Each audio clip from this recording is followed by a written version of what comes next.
But when he's teaching Torah, oh, he's never gonna bore you. Live the times, sing those rhymes. Him to 3 a.m. not tired, he will make you more inspired. No, he won't.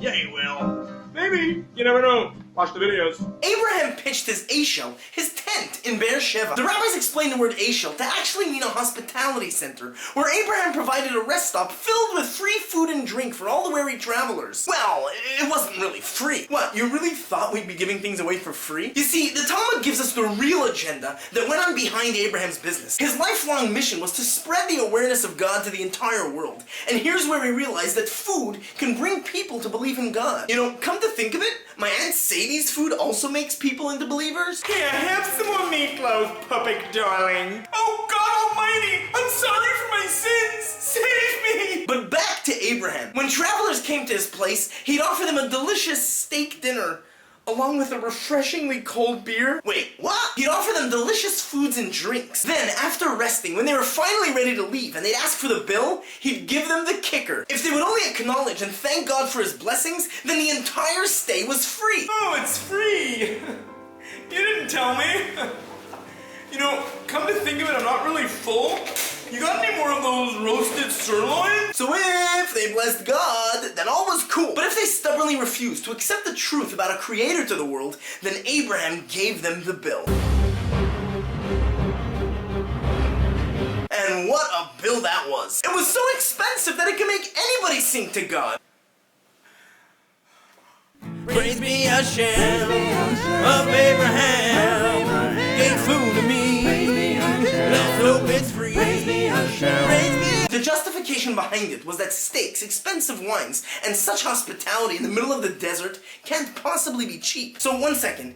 Abraham forced those stubborn people into acknowledging God? Does that really make any sense? Would forcing them to bless and thank God really change them? Wouldn't they just leave the tent and go right back to living the same godless life they had before? Why would Abraham go through this seemingly useless charade? Well, Abraham understood a fundamental principle in life, that while an ideal world is one that people can be influenced purely by gentle love. Gentle love?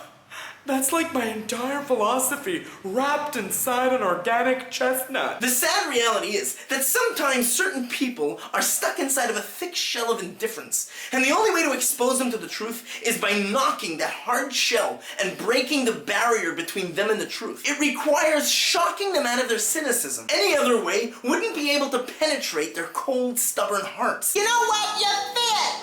You're a fat, obese schlump!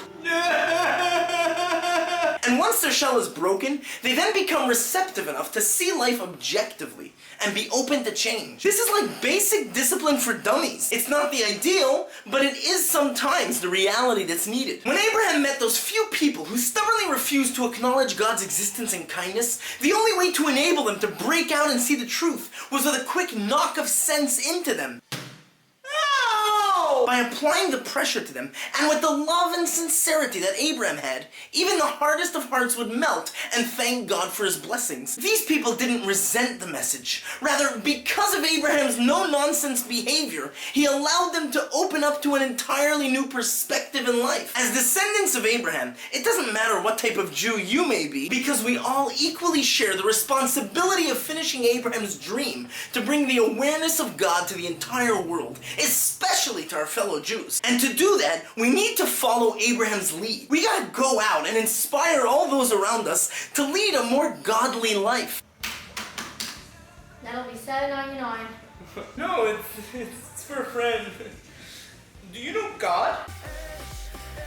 So, God, eh? It's not enough to remain inside the safe spiritual boundaries of the community, or to only deal with people's spiritual nourishment. Rather, we need to reach out to those who travel through the spiritually dry and barren deserts, and maybe we need to forget about their spirituality for the time being, while we focus on nourishing their materialistic needs. But we must find every way possible to bring divine awareness to every single person. And if we do this holy work with the love and sincerity that Abraham certainly had, then we're ensured that no no effort is fruitless, because every mitzvah done has its effect in the long term. So go out of your comfort zone, pitch your tent, and let your friends, family, and the strangers around you know that you're open for business. Give to others with an open heart, but always end off the experience by ensuring that God has been acknowledged, thanked, and welcomed, because His being in our everyday world is the ultimate success. Shabbat Shalom. Ain't no road to happiness, 'cause happiness is the road. Enjoy